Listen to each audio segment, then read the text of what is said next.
Bien, alors, je disais merci d'être là. Donc, bon, je vais parler un peu de mon parcours musicien. Je vais déjà, avant de rentrer dans le vif du sujet, vous expliquer comment je suis rentré là-dedans, pourquoi et puis pourquoi j'en suis sorti.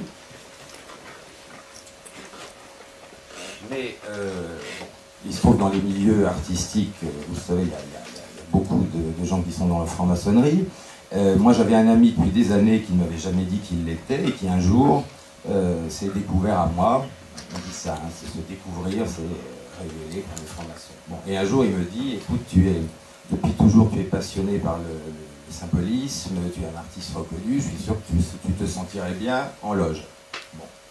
Alors moi, c'était pas du tout mon truc, j'étais effectivement depuis très longtemps passionné par tout ce qui touchait au symbole, mais je n'avais pas spécialement envie d'intégrer ça, et sur le moment, je lui ai dit non. Je vais quand même me poser quelques questions. Je savais déjà un petit peu ce qu'était la franc-maçonnerie, mais évidemment, de l'extérieur et de l'intérieur, c'est pas pareil. Et puis 2 ans après, il se trouve qu'il est revenu à la charge, et puis je pense que ça doit être le fait que des compositeurs comme Haydn, Mozart ou Beethoven ou Liszt aient été francs-maçons, j'ai accepté, et puis j'y suis rentré.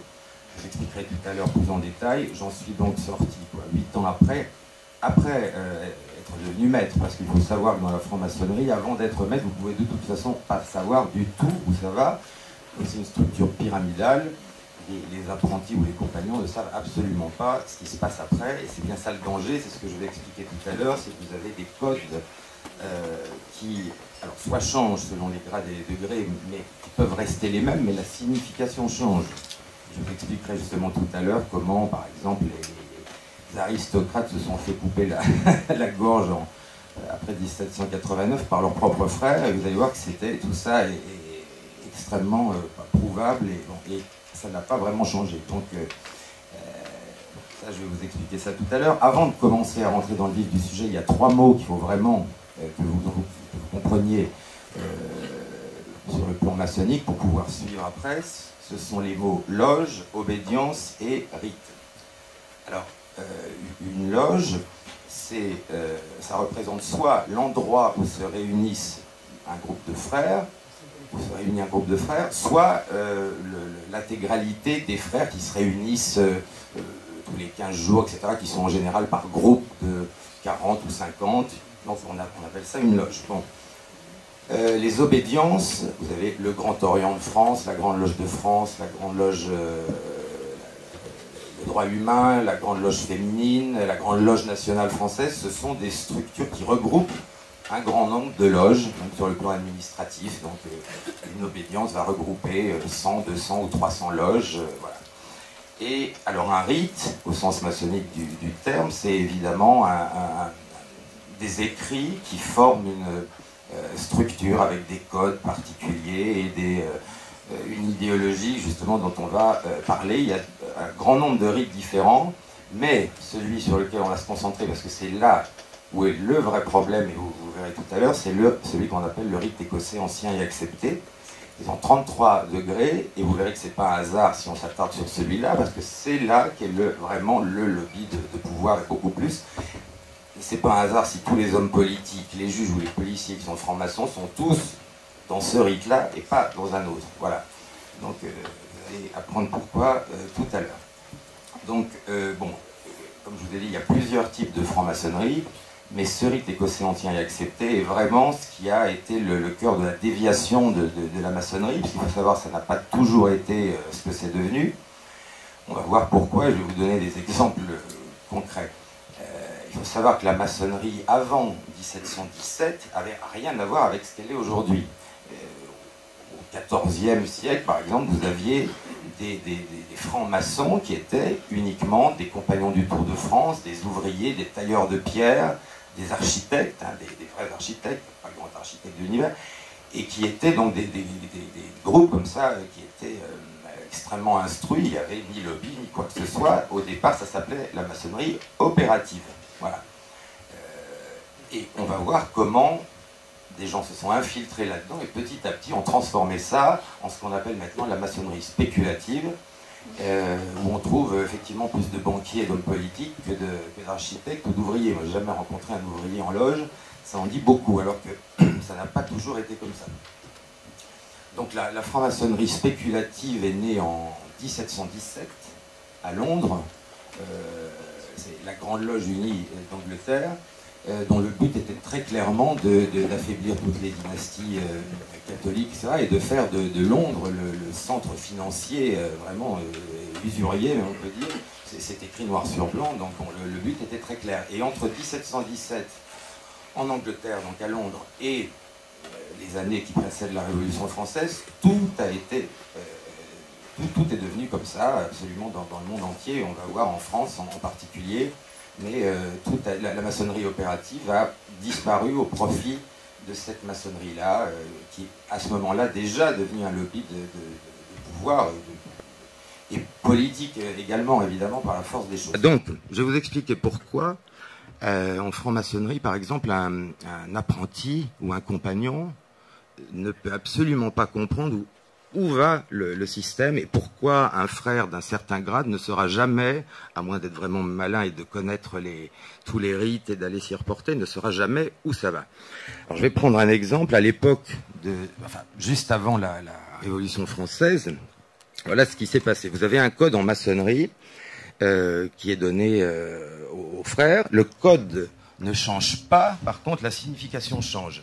Alors, vous avez LDP. Alors, vous allez me dire qu'est-ce que ça veut dire. Alors, LDP, quand vous êtes apprenti, ça veut dire liberté de passer. C'est-à-dire, en gros, vous arrivez en loge, vous avez un frère couvreur avec l'épée qui veut vérifier que vous êtes bien franc-maçon, vous donnez le code, etc. Et vous avez la liberté de passer. Voilà, ça c'est la définition pour les bas degrés. Un petit peu plus haut, quand vous montez les degrés, le code reste le même, ça devient liberté de penser. Très bien. Et alors, quand vous allez dans les plus hauts grades, ça devient liberté, devoir, pouvoir. Et déjà, on se rapproche. Mais vous allez voir que ce n'est pas fini. Parce que les hauts grades maçonniques, c'est de la cabale pure. Moi, justement, je me suis intéressé à ça, sinon jamais j'aurais pu comprendre où ça allait. Donc, avec la cabale, vous renversez les lettres D et P. Ça devient L, P, D, qui veut dire Lilia Pedibus Destrué, en latin, et qui était le code de reconnaissance des hauts grades, qui signifie donc foule aux pieds les lys, donc c'est-à-dire détruit le catholicisme et détruit la royauté. Foule aux pieds les lys. Alors évidemment, les aristocrates qui se sont bien fait avoir, qui étaient dans les bas degrés maçonniques, vous comprenez mieux comment c'est arrivé. C'est-à-dire que dans leur propre structure, vous avez des gens qui connaissaient le code ultime. D'ailleurs, ils se sont fait la plupart du temps couper la tête par leurs propres frères. Donc vous comprenez mieux comment ça fonctionne. Et il y a toujours des choses comme ça. La signification des mots de passe change selon les grades. Voilà. Et vous allez voir qu'on a des symboles, vous savez, le compas, l'équerre, etc. Et à un certain degré, ils sont dans une position. À un autre degré, ils sont dans une autre position. Ça, vous le verrez dans le livre, parce qu'il y a toutes les photos. Par exemple, bon, je dessine très mal, mais je vais quand même vous montrer. Quand on est en loge, voilà. Quand on est en loge dans les premiers grades, vous avez l'étoile flamboyante, bon, qui est, bon, je dessine vrai, voilà, c'est très réussi, voilà, magnifique. Bon, voilà, on va essayer. Bon, c'est raté. Enfin bref, c'est pas exactement ça que je voulais faire. Voilà, vous avez la pointe unique en haut. Voilà, on va quand même faire ça mieux si on peut. C'est pas génial non plus, mais c'est pas grave. Et vous avez la lettre G au milieu. Bon, enfin, vous comprenez, ça représente le corps de l'homme et l'esprit. Bon, là, vous avez la position normale, enfin celle dont on croit qu'elle est essentiellement maçonnique, qui symboliserait plutôt l'esprit qui dirige la matière. Hein. Sauf que, bon, je vais vous épargner un deuxième dessin, vous pouvez très bien l'imaginer par vous-même, sauf qu'à partir d'un certain degré, elle se renverse. Et la pointe unique est en bas. Ce que certains appellent le bouc de Mendès, etc. Donc c'est pas satanique, c'est luciférien. Il y a une différence. Mais bon, on peut dire satanique si on veut, mais c'est surtout luciférien. Ça devient, dans les plus hauts grades, l'esprit au service de la matière. Mais ça, les gens des bas grades ne le savent pas. Et ça n'est que ça. C'est-à-dire qu'au bout d'un moment, on vous dit, ouais, vous vous rappelez de ce qu'on vous a dit, ce qu'on vous a appris? Oui, très bien. Bah, oubliez-le, c'est le contraire. Voilà. Bon. Et ça, c'est juste un exemple parmi d'autres. Également dans la position de l'équerre et je ne sais pas si vous connaissez la signification, vous avez l'équerre et le compas. Voilà. L'équerre symbolise, maçonniquement parlant, le monde visible, la matière, et le compas signifie l'esprit, l'imagination, etc. Bon. Quand il s'agit du grade d'apprenti, le compas est derrière l'équerre. Au grade de compagnon, vous avez une branche au-dessus, une branche en dessous. Au grade de maître, les deux, le compas est sur l'équerre. Par contre, pareil, donc là, ça symboliserait effectivement l'esprit domine la matière. On part d'une pierre brute pour avoir une pierre cubique, etc. Sauf que, pareil, dans les hauts grades, ça se retourne et vous avez l'équerre en haut, le compas en bas. Voilà. Bon, je ne vais pas vous en donner, je pourrais continuer jusqu'à demain, mais je pense que ça suffit, vous avez bien une idée. Et tout le symbolisme est comme ça, si vous voulez. Les outils symboliques sont les mêmes, leur signification change en permanence. Voilà. Donc ça vous donne déjà une bonne idée. Alors, je vais vous parler donc évidemment du rite écossais ancien et accepté, qui est fondé sur un mensonge formidable et sur des faux, un type qui s'appelait Morin. Enfin, je ne vais pas rentrer dans ces détails-là, mais il faut savoir que dans ces 33 degrés, vous avez des choses proprement ahurissantes et que la plupart des gens ne savent pas. Alors, je vais m'attarder sur un grade qui est le plus dangereux et le plus hallucinant, qui s'appelle chevalier Kadosh. Kadosh qui veut dire saint en hébreu. Le chevalier Kadosh, s'il accepte l'initiation et s'il ne part pas en courant, il doit faire quoi? Il doit prendre un poignard et poignarder symboliquement la religion, le roi, etc. Enfin, c'est un rituel de vengeance talmudique qui n'a rien à voir avec ce que la maçonnerie a été. Et d'ailleurs, quand ces grades ont été créés, pareil, au XVIIIe siècle, il y a eu énormément de maçons. Il y avait aussi des gens honnêtes là-dedans qui ont résisté à ça et qui ont dit mais on ne veut pas de ces rituels-là, d'où ça vient. Bon. Et par exemple, le rite écossais rectifié, qui n'était pas du tout antichrétien, a condamné l'usage de ces grades. Malheureusement, aujourd'hui, c'est le grade le plus important, c'est la structure des hauts grades maçonniques. Et bon, le symbolisme, voilà, bon courage. Et vous allez voir que tout ça se tient. Pourquoi vous avez des grades comme ça? Parce que le but de ce que j'appelle la néo-maçonnerie spéculative, c'est très clairement, non seulement détruire l'Église, je crois que c'est à peu près fait, mais aussi ce sont des grades de vengeance. On parle de sang, on parle de meurtre, enfin, ce sont des choses qui n'existaient pas du tout dans la maçonnerie opérative. Dans la maçonnerie opérative des Compagnons du Tour de France, vous prêtiez serment de fidélité à votre pays, au roi et à Dieu. Voilà. Là, vous avez, si je vous lis, attendez, je vais le retrouver, si je vous lis le sermon, si j'arrive à le trouver,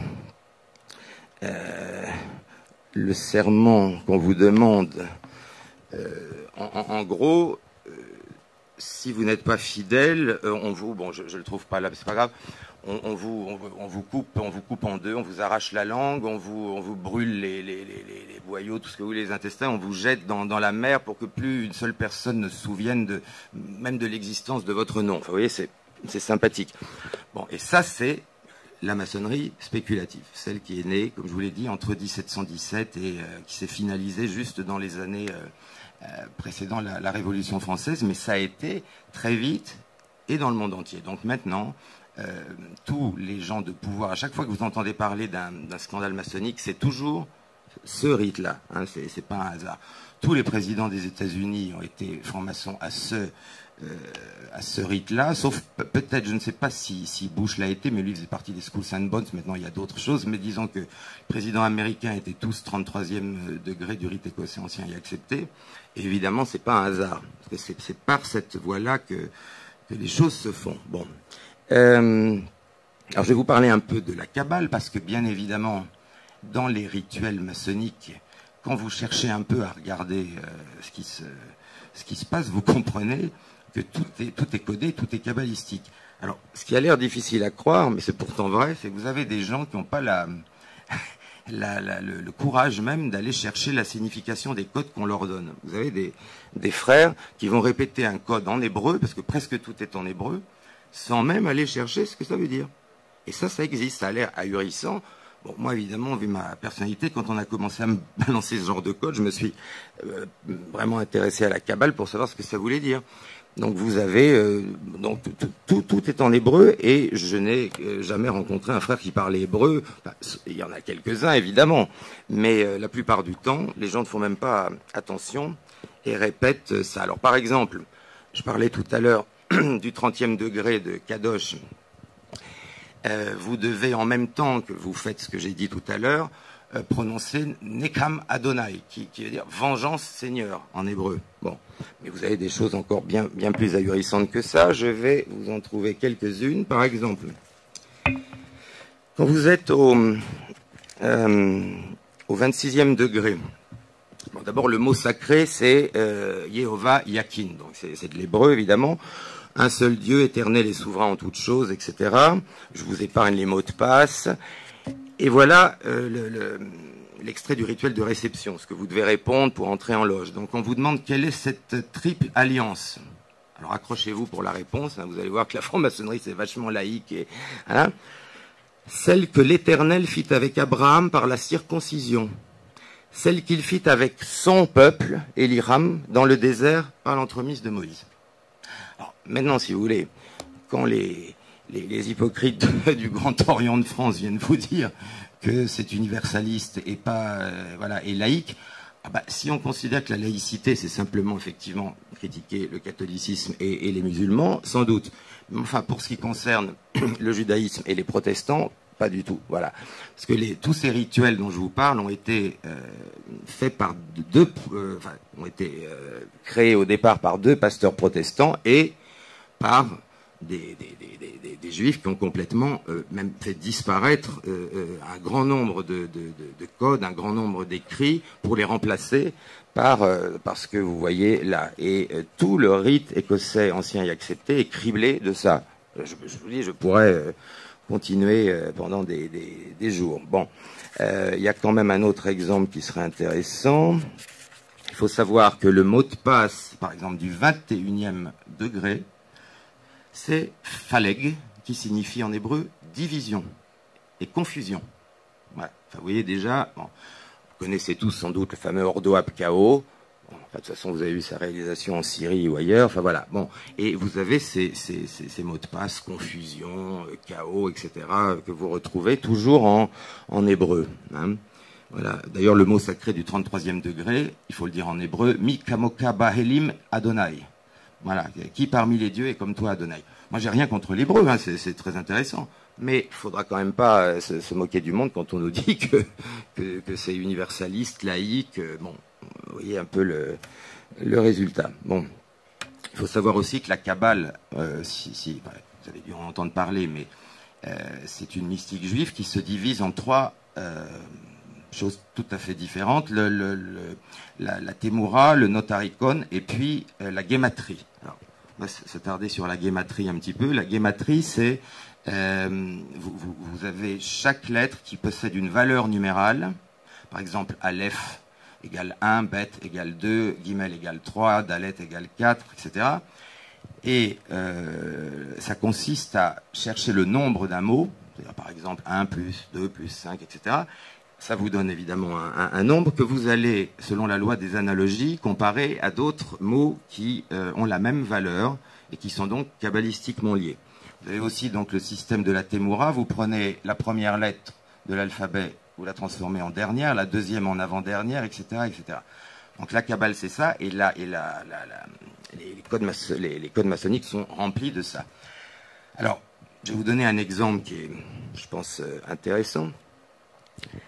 Par exemple, en hébreu, le mot lumière, infini, mystère ont la même valeur numérale, ce qui est assez logique. Bon. Maintenant, si vous prenez d'autres mots, par exemple comme Messie, le Messie, en hébreu, hein, et le serpent de la Genèse, bah, ils ont la même valeur, 358. Si vous calculez combien il y a de chances pour que deux mots comme cela ait la même valeur numérale de 358, je ne sais pas sur du combien on est, mais 1 sur 2 milliards. Donc, vous avez ça aussi dans les codes maçonniques. Le Messie, en hébreu, et le Satan, en fait, le serpent de la Genèse, ont la même valeur numérale, ce qui, évidemment, kabbalistiquement, veut dire beaucoup. Voilà. C'était juste pour vous donner un exemple. Bon. Alors maintenant, je vais vous parler un peu de d'abord de comment le rite ancien et accepté a été conçu, et surtout les liens qu'il a avec des choses que vous soupçonnez même pas. Donc, ça vous le verrez plus en détail dans le livre. Mais il faut savoir que on nous dit que la franc-maçonnerie du rite écossais ancien et accepté à 33 degrés et c'est fini. Mais en fait, au-dessus de ça, vous avez une maçonnerie. Alors, ils n'acceptent pas ça, mais vous avez une maçonnerie qui s'appelle le bénébérite, hein, interdite aux non-juifs. C'est très clair.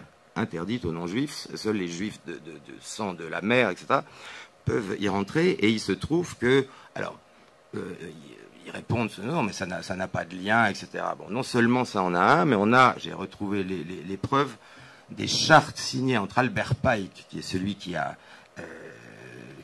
l'auteur d'ailleurs du fameux dogme et moral dogme et rituel de la franc-maçonnerie, qui est le livre, un des livres phares des maçons de haut grade. Eh bien, Pike, avec le bénébérite, ont fait un accord. Là, je ne retrouve pas la date ici, mais je vous la donnerai tout à l'heure si vous voulez, c'est pas très grave. Un accord de réciprocité qui a été signé en bonne et due forme. Alors, il faut savoir que Pike, le fameux Pike, était aussi un des grands maîtres du Ku Klux Klan. Mais attendez, vous n'êtes pas au bout de vos surprises. Parce que non seulement... Alors d'ailleurs, le triple K de Kadosh, hein, du 30e degré, fait aussi référence au Ku Klux Klan. Mais vous allez voir beaucoup mieux, c'est que le bénébérite aussi a eu des liens avec le Ku Klux Klan. Je vais essayer. Alors là, il faut quand même que je vous retrouve le passage. Voilà, donc, parlons du bénébérite. Hein. Les bénébérites ne sont qu'un pis-aller. Partout où la maçonnerie peut avouer sans danger qu'elle est juive par nature et par fin, des loges ordinaires suffisent à la tâche. Alors là, il faut que je donne mes sources, évidemment. Cet extrait du Bénébérite Magazine, hein, du volume, je crois, 63, voilà, signé par le frère Magnien, etc., etc. La maçonnerie est une institution juive dont l'histoire, les degrés, les fonctions, les mots de passe et le catéchisme sont juifs du début à la fin, à l'exception d'un grade intermédiaire et de quelques mots dans l'engagement. Ça, ce sont les publications de Jewish Society à Philadelphie, 3 août 1855. Il faut savoir qu'en plus, le président du Bénébérite, dans les années 1860, s'intitulait Grand Nazi. Ça a l'air d'une blague, parce que vous allez me dire, mais comment on peut s'intituler Grand Nazi en 1868 ? Il faut savoir que c'était des titres qui se donnaient eux-mêmes comme princes de l'exil du temps de Babylone, et donc voilà. Alors ça, je pense, c'est quand même intéressant. Donc le grand secrétaire s'appelait Grand Sahar, et le grand président s'appelait Grand Nazi. Bon. Vous avez en 1929, dans le journal du Bénébérite, One Jewish Aristocracy, on découvre donc cet article. Si nous sommes en mesure d'avoir au Bénébérite 36 aristocrates juifs en vie, nous serons en mesure de propager partout notre évangile. L'ordre international Bénébérite a besoin de réunir l'élite des communautés juives pour l'intéresser aux problèmes de notre peuple. Le Bénébérite accepte dans ses rangs tout juif pouvant contribuer à relever le prestige d'Israël. Et ça, c'est bien avant la création de l'État d'Israël. Bon. Je vais finir la démonstration. Je vais quand même pour trouver la date, hein, parce que je parlais d'Albert Pike. L'accord entre le Bénébérite et le rite écossais ancien et accepté a eu lieu le 12 septembre 1874 à Charleston, entre donc Albert Pike, chef suprême du directoire dogmatique du rite écossais ancien et accepté, et Armand Lévy pour le Bénébérite. Voilà. D'ailleurs, Albert Pike a signé de son nom d'initié Limud Einshof. Einshof, c'est la correcte prononciation de sans limite en hébreu. Voilà. Alors, je termine juste avec ça. Accrochez-vous, cet extrait de la revue du Bénébérite de janvier 1923. C'est le bénémérite qui parle. Le Ku Klux Klan peut devenir un instrument de progrès et de bienfaisance utile à la fois au pays et à ses citoyens. Vous voyez ? Bon. Faut comprendre quand on essaie de dire des choses, quand on dit que les nazis, c'est pas toujours du côté... Enfin, vous voyez ce que je veux dire ? Bon, là, quand même, je pense que... Voilà. J'en dirai pas plus, c'est pas la peine. Ça, de toute façon, c'est sourcé, c'est prouvé, on a retrouvé, donc voilà. Et le grand sorcier impérial du Ku Klux Klan n'était pas du tout en reste, puisqu'il a dit « S'il est permis d'appliquer aux Juifs un des titres qualificatifs de l'ordre des chevaliers du Ku Klux Klan, on peut dire qu'il est lui-même Klansman, et que c'est lui-même qui a maintenu et montré le clanisme pratique. » Voilà, je pense que c'est pas la peine d'en dire plus. En tout cas, le lien, déjà, entre le bénémérite et le rite écossais ancien accepté, démontré et prouvé, et le lien entre le bénémérite et le Ku Klux Klan aussi. Voilà, alors, bon, quand même des documents qui restent. Donc déjà, vous voyez un peu où on est. Donc, dans les hauts grades maçonniques, vous avez ce genre de choses, et donc on se rend compte, au fur et à mesure des degrés, qu'on est vraiment sur quelque chose qui est tout le contraire de ce qu'on nous a dit. C'est pour ça, moi, j'ai aucun problème de conscience à foutre le camp de là, parce que c'est pas moi qui ai trahi quoi que ce soit, c'est eux qui trahissent. Ils vous vendent la franc-maçonnerie comme quelque chose de laïque, mais dans le bon sens du terme, c'est-à-dire de laïque dans le sens de respect des croyances ou des non-croyances de l'autre, ok ? Mais c'est pas ça. C'est du laïcisme, et c'est du laïcisme uniquement quand il s'agit de critiquer les catholiques et les musulmans. Mais tout ce que vous voyez est en hébreu, et ça, je dis, ça me gêne pas, mais il faudrait quand même expliquer pourquoi. Et quand vous voyez la nature des codes, bon, là, on est dans du Talmud pur, quoi. Voilà. Et ça, c'est quand même un peu emmerdant. Mais ce qui a l'air incroyable, c'est que vous avez aussi des francs-maçons qui sont en loge depuis longtemps, et qui... Parce que chacun a son rôle, mais il y a des gens qui restent depuis des années, qui sont même pas conscients de ça, qui n'ont pas forcément eu l'envie d'aller dans d'autres grades ou de chercher tout ça. Et très souvent, ils ne parlent pas l'hébreu, donc on leur donne un code, ils le répètent, ça existe aussi. Bon, évidemment, il y en a qui le savent, ça, il n'y a pas de doute. Mais il y a beaucoup de gens qui se contentent de se laisser... ils veulent pas les regarder au-dessus, évidemment, on leur dit... vous savez, si vous êtes compagnon, par exemple, et que vous êtes un peu curieux et que vous voulez demander à un maître mais ça, qu'est-ce que c'est ? Il va vous dire, tu la boucles. Non, tu es à ce degré-là, non. Donc c'est pour ça que, à moins d'être vraiment curieux comme moi et d'avoir compris le système kabbalistique et de pouvoir remonter à la source, on ne peut pas comprendre où ça va. C'est pour ça qu'il y a des gens qui sont tout à fait aussi honnêtes en maçonnerie et qui sont, à mon avis, exploités ou en tout cas utilisés sans le savoir. Mais il y a beaucoup de gens qui ne savent pas que ça va là. Voilà. Alors, je répète qu'il y a d'autres rites maçonniques qui ne sont pas corrompus à ce point-là. Mais ça, c'est le rite le plus pratiqué au monde. Et comme je vous ai dit, c'est pas un hasard si tous les politiques, les juges, etc. en font partie. D'ailleurs, j'avais soutenu mon ami Bruno Gollnisch à l'époque, qui avait été le seul homme politique français à avoir le courage d'essayer d'obliger la franc-maçonnerie à publier la liste des juges francs-maçons, parce que je ne sais pas si vous imaginez, quand on sait ce que sont les fraternels, vous savez quand même dans la franc-maçonnerie, si un frère est en difficulté, il fait un certain geste, etc., et le frère ou la sœur qui est à côté est censé être obligé de le sortir de soucis dans lequel il se trouve. Alors quand il s'agit d'un restaurateur ou je sais pas quoi, c'est pas grave. Mais quand il s'agit de juges ou de policiers, vous pouvez imaginer où ça va. D'autant plus que les fraternels, c'est pire que la maçonnerie. Ce ne sont pas des réunions en loge où vous pouvez avoir un banquier, un restaurateur, je sais pas quoi. Les fraternels, c'est lorsque une même corporation se réunit avant, par exemple, je sais pas, je prends un exemple, vous avez le procès Tapie. Moi, je suis pas un fan de Tapie, mais cela dit, c'était étrange, hein, le procès Tapie Crédit Lyonnais. Là. Bon, voilà, on sait très bien qu'il y a la fraternelle judiciaire, qui en général est connue pour être très à gauche. Bon, ça, ils ont le droit, mais enfin, voilà. Donc, imaginez ce qui peut se passer dans une démocratie quand vous avez des juges et des policiers qui sont dans les systèmes des fraternels. Voilà. Donc, il ne s'agit pas d'interdire franc-maçonnerie, il s'agirait dans un pays démocratique d'exiger que ceux qui ont cette appartenance-là la livrent. Enfin, je veux dire, c'est pas... voilà. Bon. D'ailleurs, il y a des pays qui l'ont fait. Enfin, en France, je crois qu'on aura du mal. On peut espérer, on a fait passer le message... bon, on verra. Mais enfin, ça me surprendrait beaucoup. Alors, par exemple, pour vous donner une idée, il y a quelques mois, Madame Vallaud-Belkacem a reçu une très haute distinction maçonnique. Ah bah sûrement pour l'ensemble de son œuvre, évidemment. Elle a bousillé une génération, elle en a fait des crétins, elle a supprimé le latin et le grec, elle a amené l'autre abruti là, qui a un bras qui marche pas, là, je sais plus comment il s'appelle. Voilà, Debouze. À la place du latin et du grec, elle a foutu Debouze.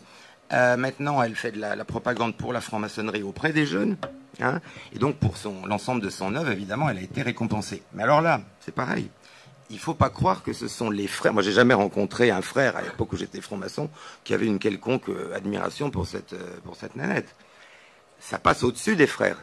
C'est le grand maître de la loge, qui, pour des raisons X ou Y, bah là, évidemment politiques, fait ça. Il n'y a pas un vote. C'est ça que je veux dire. Alors, ce que je comprends pas, moi, quand j'ai vu des choses comme ça, j'ai foutu le camp.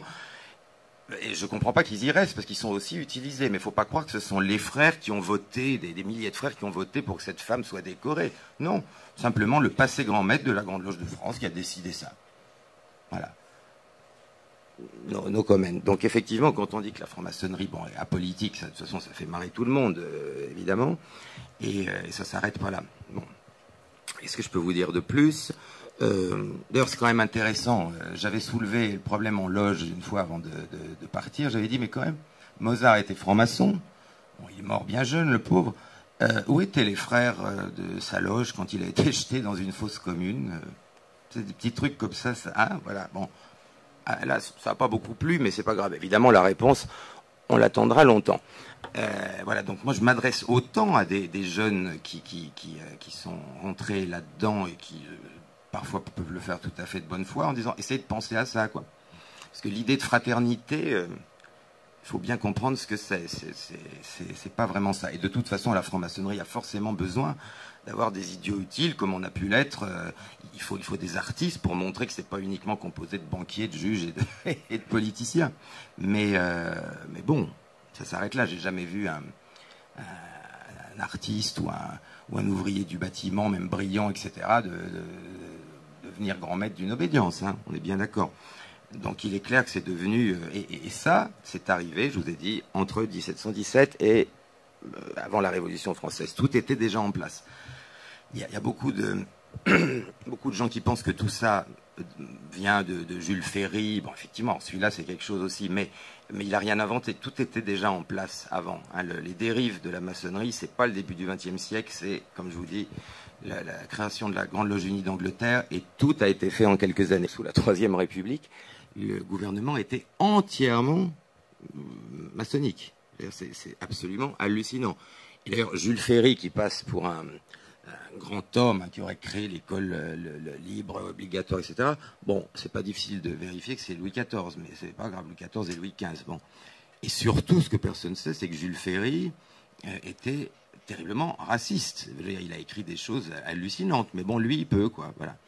Et je vous parlerai tout à l'heure de Monsieur Crémieux aussi, parce que ça, c'est quand même quelque chose. Et vous verrez comment toutes les lois de petites minorités, on va dire, sont passées par les loges, via les loges et dans les loges exclusivement. Voilà. Donc, j'imagine vous connaissez tous le décret Crémieux, qui a donné la nationalité française à tous les juifs d'Algérie à l'époque, etc. Bon, ce que vous savez peut-être pas, c'est que le type s'appelait Isaac Moïse Jacob. Hein, bon, il y a l'intégrale. Voilà. Il a été initié en 1818 à la loge Le Bienfait Anonyme, à Nîmes. Hein. Il était au départ au Grand Orient de France, et puis ensuite, il a quitté le Grand Orient pour aller rejoindre le Suprême Conseil de France, du rite écossais ancien et accepté, dont il a pris le contrôle et dont il est devenu le souverain grand commandeur. En 1869, il réunit même à Lausanne une assemblée des Suprêmes Conseils de la maçonnerie pour terminer le boulot, c'est-à-dire pour ajouter encore davantage et essayer d'effacer tout ce qui pouvait encore rester des rituels d'antan. Hein. Et vous verrez que le gars, bah, évidemment, vous le retrouvez absolument partout, quoi qu'il arrive. C'est-à-dire le gars est d'abord avocat d'affaires au barreau, donc il prend le contrôle de la franc-maçonnerie, il est député de Chinon, ensuite il trahit le roi Louis-Philippe Ier dont il était proche, le lendemain il est nommé ministre de la Justice, Bon, ensuite, il y a, il fait supprimer le serment de fidélité à la couronne. Il fait virer tous les juges qui ne le suivent pas dans ses desiderata. Il exige la démission de tous les hauts magistrats qui n'acceptent pas, voilà, sa manière de faire. Enfin, en gros, tous ceux qui sont pas maçons. Sous le Second Empire, on le retrouve aussi, c'est-à-dire on le retrouve absolument partout. Hein, tout change, mais lui est toujours là. Député de la 3e circonscription de Paris. Ensuite, vous avez l'abdiction de Napoléon III. C'est pas grave, il devient à nouveau ministre de la Justice, à nouveau. Ensuite, il y a la Commune. Il se passe quand même des trucs en France. Hein. Il est toujours là, député, etc. Et ensuite, il devient sénateur inamovible jusqu'à sa mort. Voilà. 33e degré du rite écossais ancien et accepté. 33e degré qu'il a reçu d'ailleurs l'année même où il a intégré le rite, ce qui est totalement proscrit par les règlements, mais pas pour Isaac, Moïse, Jacob, hein, évidemment. Donc voilà. Voilà. Donc alors, en 1869, il prend le titre, il prend la tête de tout l'ordre maçonnique sous le titre de très puissant souverain, grand commandeur, grand maître. Voilà.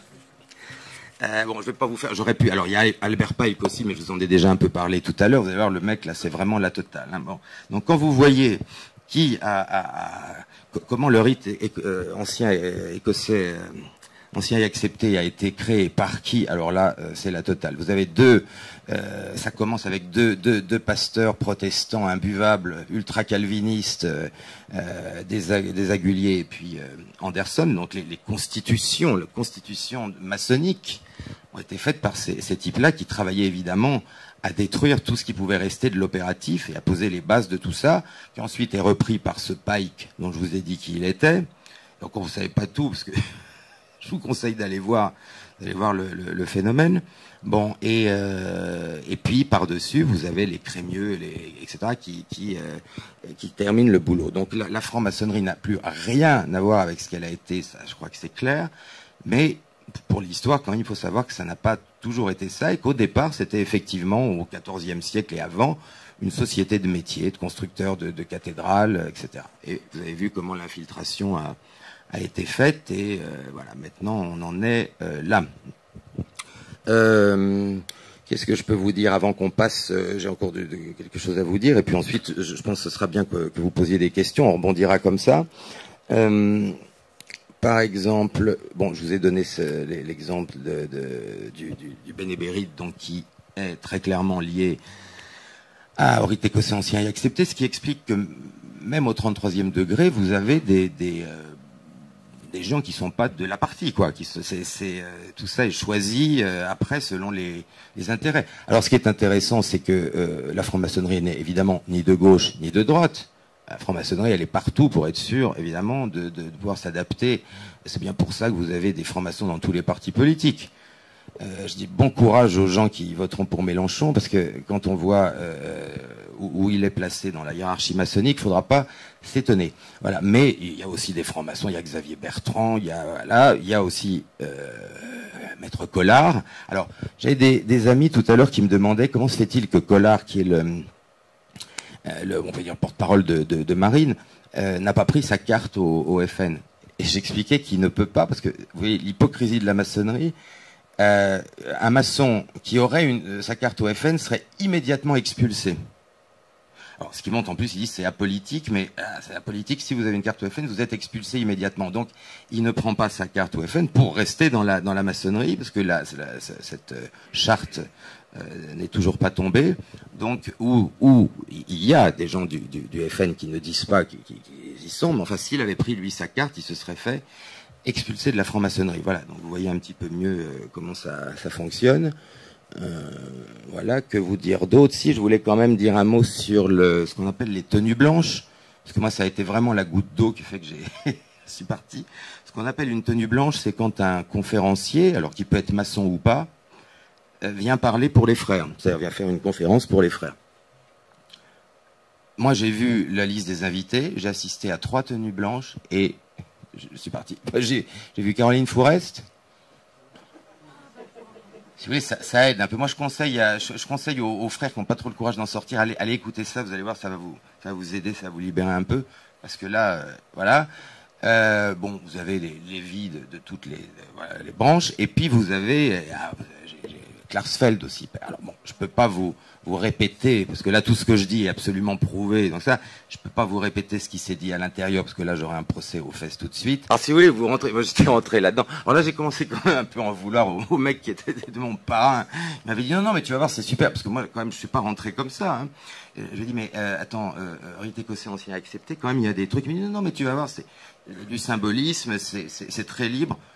Oui, oui, c'est libre au début, mais voilà, moi j'ai pas vu justement des architectes, des grands penseurs dans les tenues blanches. J'ai vu voilà la fine équipe quoi, comme d'habitude. Alors c'est quand même un problème. Voilà, donc mais ça il faut attendre pour le voir parce que c'est ce que je dis. D'abord un apprenti peut pas visiter, il faut qu'il soit maître déjà pour pouvoir assister à ces tenues-là. Et même ça dépend à quel degré il est. Enfin tout est fait comme ça. Donc on verra. Moi, ce qui m'étonne encore, c'est que, en fait, c'est marrant parce que vous avez j'ai encore des gens. Bon, évidemment, alors, la plupart des francs-maçons, là, s'ils pouvaient m'étrangler, ils le feraient. Mais j'ai quand même quelques personnes que je connais, des amis artistes, par exemple, qui sont encore dans ce truc-là et qui me disent, des trucs, ils n'en peuvent plus, mais ils sortent pas. Alors parfois, c'est par peur parce qu'ils se disent, bon, pas par peur de se faire tuer, hein, c'est pas ça, mais par peur de se faire par peur de se faire boycotter partout. Mais de plus en plus, il y a un malaise. Je ne sais pas comment ça se terminera, mais moi, j'entends de plus en plus de gens qui me disent j'en ai marre d'être là-dedans. Mais je dis écoute, dégage, sors, vas-y. Enfin, je sais pas. Ou alors, essaie de faire changer ça de l'intérieur. C'est quand même incompréhensible qu'on la boucle à ce point-là et que des frères qui sont scandalisés de la décoration à Belkacem acceptent la boucle. Enfin bon, ça les regarde, mais c'est une structure tellement lourde. Et puis il faut comprendre qu'il y a aussi bon, il y a des gens qui ont peur d'en sortir, et puis il y a aussi des gens qui préfèrent ne pas trop voir ce qui se passe. Et bon, enfin, disons que l'ambiance est quand même gratinée. Il y avait eu il y a quelques années le grand maître d'une des obédiences les plus pourries, la Grande Loge nationale française. Il s'appelait Stéphanie, le gars. Il avait réussi l'exploit d'envoyer une lettre à Sarkozy. C'était juste avant qu'il se représente et qu'il perde. D'ailleurs, il avait envoyé une lettre donc à Sarkozy qui disait « Nous sommes tous », enfin, il parlait des frères de son obédience, « Nous sommes tous des soldats à vos ordres pour vous faire gagner, etc. » Je peux dire que quand les frères ont appris ça, parce qu'évidemment, Sarkozy s'en est servi, il lui a d'ailleurs répondu très gentiment en mettant les 3 points alors que... Bref. Et le type, évidemment, était empêtré dans des affaires financières, mais impensables. Ça a duré des années. Il se battait même dans les loges. Enfin, bon, vous imaginez un peu voilà. Et aujourd'hui, on a des grands maîtres d'obédience qui n'ont strictement rien à faire des frères. Il faut savoir que quand même, et capitation quand même. Capitation, chaque frère, ça va lui coûter quoi, 400 € par an. Hein, vous voyez, donc maintenant, ils font de l'art-tape, si vous voulez. J'ai même vu que... parce qu'au départ, la maçonnerie, c'était uniquement par parrainage. Quelqu'un qui vous connaissait, qui, s'il pensait que vous étiez apte à entrer, vous faisait rentrer. Ensuite, ils ont fait de la propagande pour être plus nombreux, évidemment. Et le but, ça a été tout de suite de faire en sorte qu'on puisse contacter soi-même une obédience, genre lettre de motivation, etc.